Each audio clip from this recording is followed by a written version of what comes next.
Welcome to the Mind. What do we really mean by genius? Matters. Giftedness is so much more than an academic label. Podcast. We tend to think of gifted as kids being good at everything across the board. An exploration of giftedness. Originals are nonconformists. Creativity. People who not only have new ideas. Intelligence. They're the people you want to bet on. In childhood. I like to learn about things, but I like to learn my way.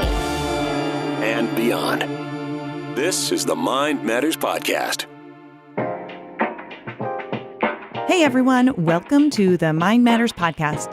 I'm Emily Kircher-Morris, and today we'll be talking to Anne Lupkowski-Shoplik. Anne is a returning guest on the topic of acceleration.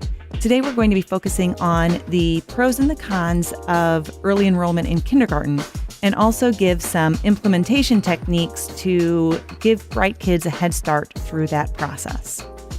If you haven't already, we would love for you to just take a quick second and hit that subscribe button on whatever platform you're using to listen to us, or take a minute and leave us a review, because your support in that way makes a big difference in our ability to continue to share our message with more people like you who want what's best for the neurodivergent community. If you are still setting up your summer plans, Dave and I will be at the World Council for Gifted and Talented Children Conference, which is in Nashville at the end of July. I will be speaking there about trauma in gifted kids, but we're also excited to hook up with some of our previous guests. I think Mark Smolowitz of the G-Word film will be there, and I know Emily Mofield, who talked to us about resilience in gifted kids, is going to be there too. We would love to see you there. Or if you're in the Northwest area of the U.S., I will be keynoting the EduFest conference in Boise, Idaho, and I'll be talking about stress and anxiety in gifted kids. So be sure to check it out if you're in that area. Up next... Hi, I'm Anne Lupkowski-Shoplik, and I am an administrator with the Belin-Blank Center at the University of Iowa, and my title is Administrator, Acceleration Institute, and Research. Stay with us. If what you hear on Mind Matters makes a difference to you and your family, consider becoming a supporter. Through Patreon.com, you can chip in to help defray the cost of producing this podcast. Just decide how much you'd like to contribute, and that amount will be placed on your credit card every month. Even a couple of bucks would help cover the cost of producing the podcast and help us promote it to new listeners who could also use our help. Go to patreon.com/mindmatters and become a patron. And thanks for making a difference.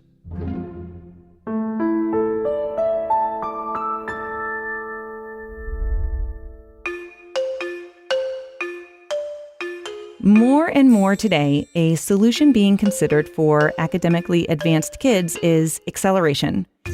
It's a nearly cost-free solution to match a child with their academic abilities. One of the many forms of acceleration is early entrance to kindergarten. And one of the most knowledgeable people in the area of acceleration is Anne Lupkowski-Shoplik of the Belin-Blank Center at the University of Iowa. Anne, thanks for being here. I'm glad to be here. Thanks for inviting me again. Why don't we just start off and you can tell us some of the benefits to early entrance, whether it's to kindergarten or first grade, compared to other types of acceleration that you might see in the schools. Well, first of all, having a student enter kindergarten early is actually the least disruptive form of acceleration, both in terms of academics and then also socially for the student. So if they start kindergarten at a younger age, there won't be any gaps in their academics. We're not worried about, did they miss an important concept that was offered in some particular grade. They're simply starting early, not entirely skipping a grade. Issues of academic credit aren't a problem since they're not skipping anything. Also, there are fewer issues with socialization. The child who enters kindergarten early is not leaving behind a friend group, which is always a concern when skipping a grade. We also have to remind ourselves why we're considering this. We're concerned about the possibility that this child will be bored or under-challenged by school. We're looking for the right academic match for the student. We want our students to learn to work hard in school and to develop what we might call habits of mind, the habit of working hard toward an academic goal, the habit of learning how to study, the habit of persisting when something is difficult, and so on. On the other hand, there's sort of a risk that a child who might be a prime candidate for acceleration but isn't given the opportunity might miss out on some of those skills that you're talking about. Right. I think that's always a concern when we're considering accelerating a student. We have to ask ourselves, what will happen if we don't, or if we don't put them in a situation that's really challenging for them. So what are some of the obstacles that we have to consider? What are some of the things that might stand in the way? Well, first of all, we're making this decision when the student is still very young, and they just don't have a track record at school that we can look at. They've had limited experiences of being with other groups of children. They've had possibly no experience in a formal educational setting unless they've gone to a preschool program.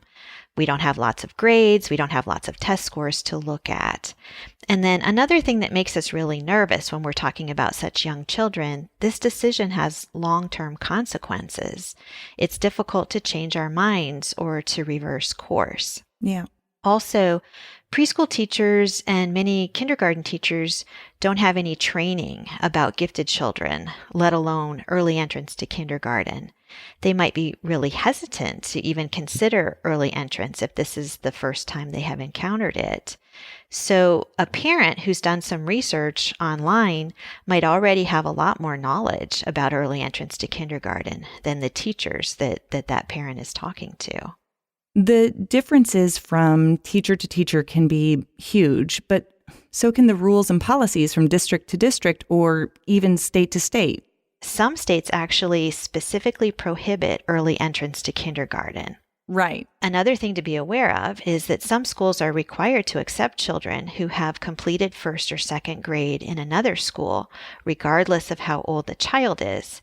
And that means that parents might send a young child to a private school as an early entrant and then transfer that child into public school after completing first or second grade. Some states also have policies that require schools to look for children who are ready for early entrance to kindergarten. So that's kind of the flip side.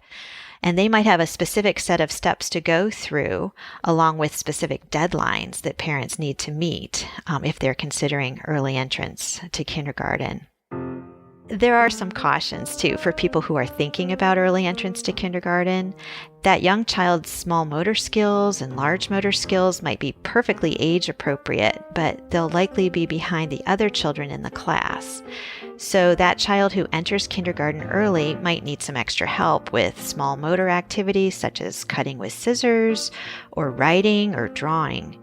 The other kids might be skipping, which is kind of an advanced physical skill for a 4-year-old. So the other kids will be skipping around while this 4-year-old or 4.5-year-old has not yet mastered the skill. Additionally, a young child might have a shorter attention span than the older kids in the class, or even less stamina than the other children. In fact, that young student might still need a nap in the afternoon, which might be a real problem in a full-day kindergarten program. What I hear you saying is that a student should not be precluded from early entrance just because perhaps their fine or gross motor skills or their ability to sustain their attention isn't exactly what it would be if they were a year older. Right. You're looking more at the cognitive abilities. Right, exactly. We're trying to find a good match between that student's cognitive abilities and the curriculum that child is faced with. And certainly these big differences that I'm talking about in terms of physical development, small motor skills, large motor skills, those differences become less extreme as the kids get older. By the time they're 6 or 7, everybody in the class has pretty much mastered skipping, for example. A lot of those skills will kind of balance out as they get a little bit older. Right. So what are some of the specific signs that indicate that a student might be a good candidate for acceleration? So we will focus certainly on the cognitive development of that student. Things like this child learns quickly and easily and has terrific verbal skills, uses very complex sentences, has, a vast vocabulary. Early math skills, maybe the child is already counting by 2s or 3s, is learning to add and subtract and maybe even to multiply. A child with a long attention span might also be, a good candidate for early entrance to kindergarten. And a child with a great memory. We've also noticed that a lot of very bright young children show an early interest in time. They're really fascinated by clocks, and they do things like they calculate how many minutes are left until we're going to leave for the park. We also look for stories or anecdotes from parents. A story like a parent would say, I knew something was going on when our 3-year-old daughter started reading the back of the shampoo bottle in the bathtub. Nobody taught her to read. She just figured it out. But, I'm giving all these anecdotes and stories about how advanced a child might be, but we certainly don't expect children to be advanced in all areas. They might show a really high capability in a particular area and maybe not as much in another. And certainly, if that child does enter kindergarten early, we want to work with the receiving teacher, that new kindergarten teacher for the child, and encourage that teacher to be sympathetic to a young child who can handle this advanced material intellectually, but might require some extra help or some patience in other areas. So that's cognitive. Let's talk a little bit about the social and emotional development and what makes a good candidate. Well, we can look for students who already gravitate toward older kids. For example, they might have neighborhood friends who are a year or 2 years older, and they play well with those children and seem to really enjoy the activities that those older kids participate in.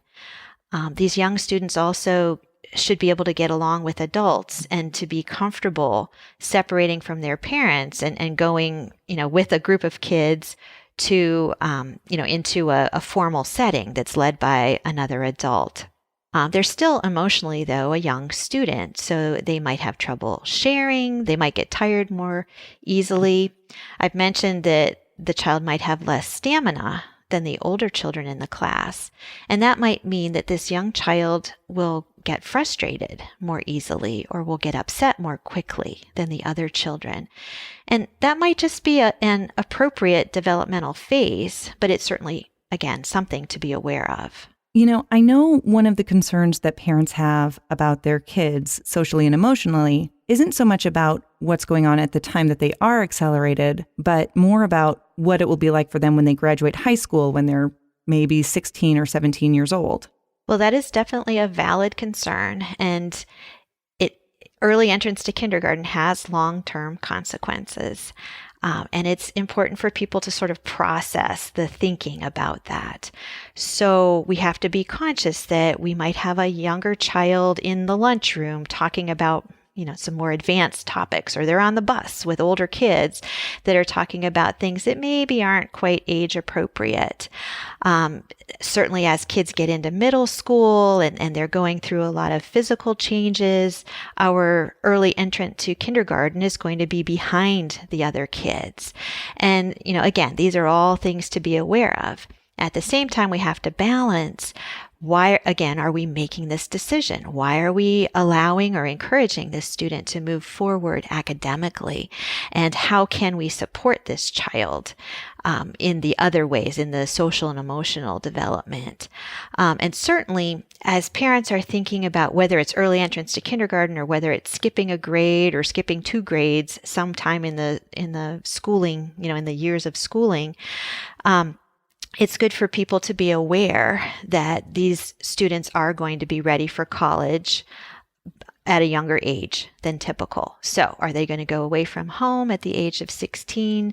Do we need to be thinking about what are some other options other than sending them off, into a dormitory at a young age? Do we need to provide additional support for that student? I would say the big thing, though, is to think about, if we're talking about early entrance to kindergarten, what's important now and what's going to help the child to be academically challenged and to fit in socially and emotionally now. And then as time goes on, let's continue to work on this and be aware of it. And again, add some additional supports if we need to, but not let worries about what will happen 10 years, 12 years down the road, not let that stop us from making the right decision now. I want to revisit the whole issue of the consequences of missed opportunity. I think so often parents err on the side of doing nothing because somehow that feels like maybe it's a safer or easier choice. Absolutely. not doing anything is still a decision. It's hard for us to know what would have happened if we had done something different, right? We just can't do that with human beings, right? There's just no way for us to know. So we have to make the best decision that we can now. I do worry about kids who are not allowed to move ahead when they're ready to academically. I worry that they're learning bad habits. They're learning to be lazy. We're teaching them and encouraging them not to do their homework because they don't need to. We're encouraging them not to pay attention in class because they don't need to. They can get hundreds on their tests without paying attention because they already learned the material. And what kind of an impact will that have over the long term? And we have a lot of research about children who are accelerated, whether it's early entrance to kindergarten or they've skipped a grade at some other point in their schooling. And we know through this research that students who are ready, who are allowed to skip ahead, actually do better than equally able peers who are not allowed to move ahead. The accelerated students tend to earn higher grades. They pursue more challenging majors in college. They have higher level careers. They're more productive long term in terms of, whatever's appropriate for their careers, whether it's producing more patents or writing more articles or books. We have objective evidence that shows us that accelerated students do better than kids who are not accelerated, who have the same abilities. I read an article recently. I'll make sure to include a link in the show notes on our website. And it was talking about the effect of grade acceleration on adult income later in life. Right. And I would just kind of piggyback on that idea. We did a research project quite some time ago where we actually talked to students who were in college but had experienced at least 2 years of acceleration for this particular research project. So they had skipped a couple of grades in school. And they said what they felt was they had received a gift of time. So certainly they could go into their careers at a younger age, and over a career, they would make more money. And I'm sure that, the studies you're probably talking about also talk about how students then are able to advance more quickly and actually get into higher paying careers, or higher paying jobs, I should say. But when the students that we talked with talked about their gift of time, they also discussed things like, I'm willing to go into a program that takes me more years. For example, being willing to pursue both a master's degree and a PhD, or to go into medical school plus a specialization, because they have, again, this gift of time. They're not going to be, 35 when they're just finishing school. They're going to be somewhat younger than that. Yeah, I can imagine that makes a big difference for some of those kids, because I think sometimes kids get to the end of their high school careers and they're just already burnt out. They haven't even started college yet, Right. So we've got a student and they look like maybe they're a candidate for acceleration. Their parents notice it, or maybe they're preschool teachers. What is the process that you recommend for identifying specifically those students who are good candidates? I think it's really important to talk to the parents and listen to some of these anecdotes and hear about what the child is doing at home and, the kinds of things that they're interested in. And let's get some stories about, when they started talking, when they started reading, et cetera, et cetera. We also need good objective information, and that is from administering individual intelligence, achievement, and aptitude tests. We want to get a really good sense of where this kid is cognitively and what they're ready for in terms of schooling. We have a tool that's called the Iowa Acceleration Scale. And that was actually designed to help families and educators to make a good decision about acceleration in school, about grade skipping, and also early entrance to kindergarten. And that looks at the academic side of things, but also the social development and physical development of the student, and all kinds of different developmental factors and the kinds of supports that are available to the student. If the child is going to for example, a school psychologist for some of this individual testing, it's likely that they would also take a tool or use a tool that's called the BASC, the Behavior Assessment System for Children. And that helps to assess that child's social development too. So there are lots of good objective ways to learn about the student and to really think about that child's readiness for school, for early entrance to kindergarten. We don't have to do it just based on a gut feeling. We can look at lots of objective information. Another thing to think about, some experts in the area recommend that early entrance to kindergarten should be limited for the most part to students whose birthdays are within 3 months or 6 months of the cutoff. So for example, we would be talking about a 4.5-year-old entering kindergarten, but not a child who's just 4. Related to that too, we want to look at what are the local practices. If it's really common for parents to hold their children back and have them start kindergarten at the age of 6, then there's a really big age difference between that 4.5-year-old and a 6-year-old who's starting kindergarten. And that might be a good reason to look at other alternatives for right now for that child. An important thing to consider is a preschool experience.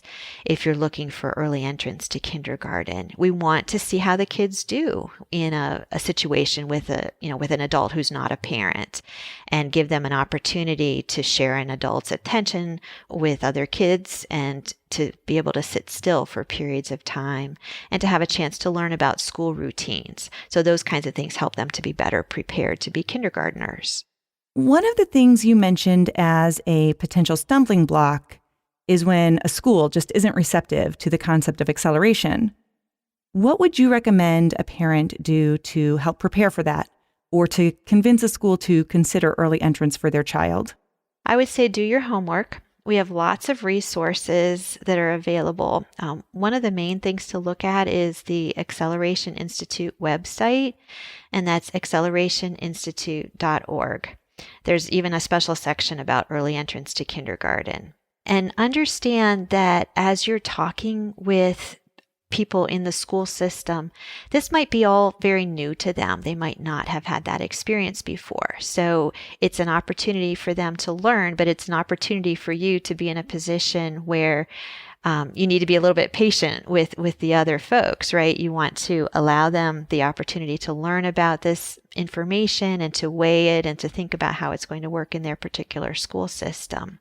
It's also very useful to start the process early. Some schools that actually have a formal early entrance to kindergarten process require the families to start that process by April 1st, before the fall begins.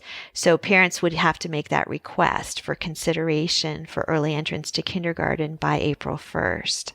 I would also suggest that parents talk with the gifted coordinator or a gifted teacher at the school. This person's often a really, really good source of information. They'll know the system. They'll understand what the process is, what the steps are that they need to go through. If there is no gifted coordinator, you might consider going to the principal or to a kindergarten teacher to get some information and to begin the process. And often when we're talking about issues such as this, it's good to put your request in writing. So you might ask for a meeting and state that we'd like to discuss the possibility of early entrance to kindergarten and, weigh the options, etc. And again, put that in writing. I mentioned the Iowa Acceleration Scale, which is a tool to help people go through this process. It's not a test for a child to take. It's actually a tool to help people gather information. And it then facilitates a meeting where the teachers, the administrators, and the parents all sit down together and talk about the different aspects of this child's development. And together, they make the best decision for the child. It's a process of working through to that decision. And one more thing I want to mention is that it's not always one and done. We might be considering early entrance to kindergarten for this particular child, and maybe this child turns out not to be the best candidate for early entrance to kindergarten. Well, we still might want to consider some type of acceleration at a later point. Maybe that child needs subject acceleration later, or maybe the child will need to skip a grade at a later point. Or maybe this child is able to enter kindergarten early and later on needs additional acceleration, whether it's subject acceleration or grade skipping, just depending how things go and how that child matures through time. So I know that one of the things in gifted education that we are really kind of grappling with is the issue of equity. How does acceleration and early entrance into kindergarten play into issues of equity as far as diverse populations in the schools? Well, let's think about who's going to advocate for their child to enter kindergarten early. That's why it's so important and so wonderful when we have states that have policies that encourage the schools to look out into the community and to look for children who are ready for early entrance to kindergarten, right? That is an issue of equity, absolutely. Some families, it's not even going to occur to them that early entrance to kindergarten would be a possibility. They just assume that everybody starts kindergarten as soon as the child turns 5, and that's the end of the story. They don't realize that it's a possibility. So yes, I think this is where we get into policy, where those policies are really, really important. So one final question before we go. I have run into schools that require a specific IQ score. Sometimes it's over 140 or in the exceptionally gifted range to even consider a child for acceleration. But other schools recognize that high-achieving students who don't necessarily have a gifted IQ score can also be good candidates. Right. I know there's also some discussion about the validity of IQ tests for very young kids. What information should be used to identify a student for kindergarten acceleration? And why don't we start with IQ? With the Iowa Acceleration Scale, we recommend a minimum IQ score of 115 or above, and that's one standard deviation above the mean. IQ tests are well correlated with success in school, and we want to find students who are ready to be successful in school and not just, sort of get by, but actually do very well, if we're thinking about accelerating them. So I would certainly recommend following that for early entrance to kindergarten, looking at an IQ of 115 or above as a minimum, and then looking at all these other pieces. What are the students' achievement scores, and what are the students' aptitude scores, and what other information are we gathering about this child, so that we're very certain that this student will be very successful, not just in kindergarten, but all the way through. We want them to be, very highly academically ready to move forward. Ann Lupkowski-Shoplik, thank you so much for being here. You're welcome. I really enjoyed talking with you. Back with more in just a minute. If what you hear on Mind Matters makes a difference to you and your family, consider becoming a supporter. Through Patreon.com, you can chip in to help defray the cost of producing this podcast. Just decide how much you'd like to contribute, and that amount will be placed on your credit card every month. Even a couple of bucks would help cover the cost of producing the podcast and help us promote it to new listeners who could also use our help. Go to patreon.com/mindmatters and become a patron. And thanks for making a difference. This is the Mind Matters podcast. I know that making any long-term decision for a child is difficult. I talk to parents and educators every day about whether or not they should start a child on medication or move schools or skip grades. The younger a kid is, I feel like the more scary it can be to make a decision that has that long-term impact, mostly because kids, even gifted kids, they're just not great at understanding the implications of those situations and also about verbalizing those feelings. What we need to remember, though, is that choosing to do nothing is making a decision. Just because the decision is to stick with the status quo doesn't make it the right decision for every child. Early entrance to kindergarten is an excellent option for bright kids. If we take the time to gather the information to make an informed decision, we can eliminate a variety of potential problems for bright kids. We're able to place them with their intellectual peers, and we can increase the challenge that they face, which in turn improves their resiliency and reduces their perfectionism. And if you're in a school district, while everything seems to be about budget, acceleration costs next to nothing. I'm Emily Kircher-Morris. See you next time. So we've come to this mountain all over. We will climb it again together. I will always be right by your side.